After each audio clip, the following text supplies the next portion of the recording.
Assalamualaikum warahmatullahi wabarakatuh. Ketemu lagi pada kesempatan ini dalam mata kuliah akuntansi sektor publik. Di sini kita akan melanjutkan sesi selanjutnya. Pada kesempatan ini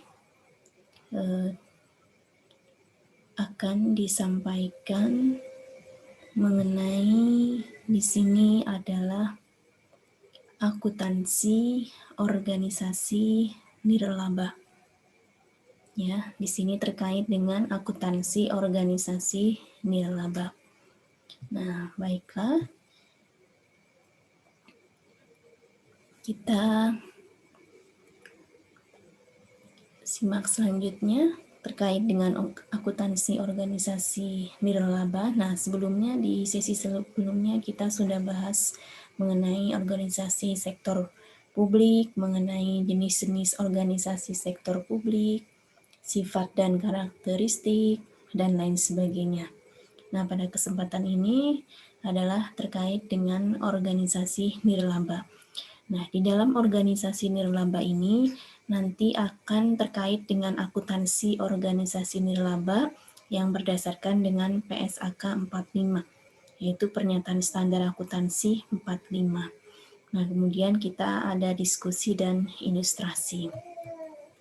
Nah, sebelumnya kita harus tahu terlebih dahulu apa entitas nirlaba. Nah, entitas nirlaba di sini merupakan entitas yang tidak berorientasi ya kepada laba. Nah, jadi di sini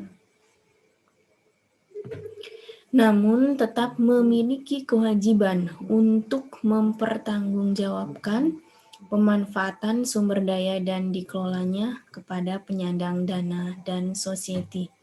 Nah, salah satu media pertanggungjawabannya tentunya adalah laporan keuangan. Ya. Kemudian sebagai standar acuan entitas nirlaba di sini, kemudian juga PSAK pelaporan keuangan ya di sini. Entitas nirlaba itu berdasarkan SAK umum atau standar akuntansi umum, kemudian SAK etap. Nah, ini adalah standar untuk entitas komersial ya. Nah, di sini. Nah, standar akuntansi nirlaba di sini, organisasi nirlaba sering diidentikan dengan organisasi pemerintah atau organisasi sektor publik.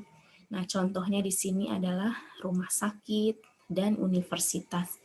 Nah, di Indonesia, standar akuntansinya mengacu pada PSAK 45 dan SAK etap atau PSAK 45 dan beberapa PSAK. Nah, di sini kemudian IPSAS. Nah, IPSAS di sini relatif sedikit diterapkan untuk organisasi nirlaba.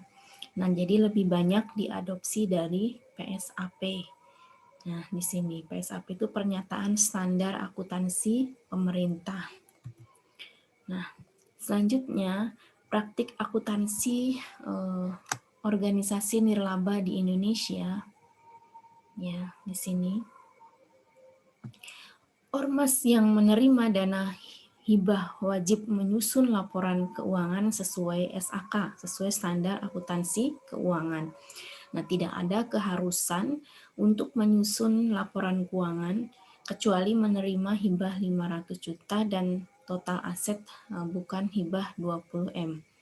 Nah, di sini tidak membayar pajak atas surplus yang diperoleh untuk yayasan pendidikan. Pendapatan bukan objek pajak. Kemudian menyajikan laporan keuangan dengan dorongan stakeholder kepentingan donatur. Nah, di sini ya tentunya adalah entitas nirlaba swasta. Nah, kalau entitas nirlaba pemerintah atau BLU ya, Badan Layanan Umum, itu PP ya, menyatakan peraturan pemerintah menyatakan SAK yang berlaku umum dalam praktek PMAK. Ya, di sini menggunakan SAK dan SAP. SAK adalah standar akuntansi keuangan dan SAP standar akuntansi pemerintah pertanggungjawaban anggaran. Nah, di sini ada OJK. khusus ya, otoritas jasa keuangan. Kemudian ada BPJS, SAK umum khusus, ada LPS khusus, BPIH dan Parpol tidak menyebutkan standar mana yang digunakan namun harus menyusun laporan keuangan. Nah, standar akuntansi nirlaba itu adalah PSAK 45. Ya, di sini berdasarkan PSAK 45. Nah, hanya mengatur jenis-jenis laporan keuangan dan ilustrasi masing-masing laporan keuangan. Nah, di sini ada akuntabilitas publik yang signifikan. Ini ada di PSAK 45 dan SAK etap untuk organisasi nirlaba dengan akuntabilitas publiknya tidak signifikan. Nah, di sini harus diterapkan bersamaan dengan PSAK atau SAK etap. Nah, di sini juga dapat diterapkan pada unit organisasi pemerintah jika regulasi membolehkan. Contoh penerapannya adalah pada akuntansi rumah sakit dan universitas yang berbentuk BLU atau Badan Layanan Umum. Dikembangkan tentunya dengan mengadopsi pada SFAS 117. Nah, ini ya, jadi berdasarkan dengan PSAK 45. Kemudian nirlaba PSAK 45. Di sini perbedaannya adalah cara organisasi tentunya memperoleh sumber daya. Nah, organisasi nirlaba ini memperoleh sumber daya dari sumbangan anggota dan penyumbang yang tidak mengharapkan imbalan.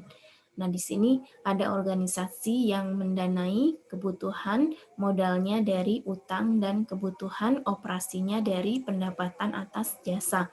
Nah, laporan keuangan ini memberikan gambaran mengenai kinerja keuangan, di mana menyajikan terpisah aktiva terikat dan tidak terikat.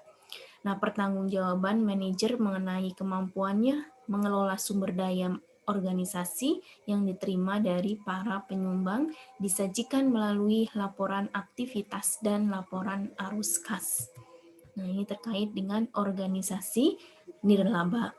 Nah, selanjutnya terkait dengan lingkup PSAK 45, kita lanjut di sesi yang selanjutnya. Oke, saya tutup dulu. Wassalamualaikum warahmatullahi wabarakatuh.